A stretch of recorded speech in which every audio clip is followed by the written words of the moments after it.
ఓం శ్రీ గోమాత్రే నమః. మన తాడేపల్లిగూడెం కమలా హాస్పిటల్కి వెళ్ళే దారిలో మెయిన్ రోడ్డు మీద ఒక చిన్న లేగదూడని ఈరోజు ఒక లారీ గుద్దేసి వెళ్ళిపోయింది. ఆ లేగదూడ ఆ గోవు అక్కడికక్కడే చనిపోవడంతో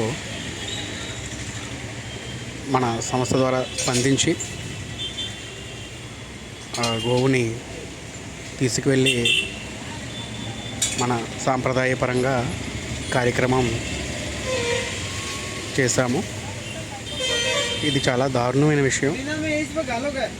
ఎవరు కూడా ఈ విషయాన్ని ఇలా గోవులు రోడ్డు మీద చనిపోతుంటే కూడా పట్టించుకునే పరిస్థితిలో ఉన్నాము. త్వరలో మన సంస్థ ద్వారా మన తాడేపల్లిగూడెంలో రోడ్ల మీద తిరిగే ఈ గోవులకి ఒక పరిష్కారాన్ని తీసుకురావటం జరుగుతుంది. దానికి ప్రతి ఒక్కరూ మీ యొక్క సహాయ సహకారాలు అందించి స్పందించండి. జై శ్రీరామ్, జై గోమాత.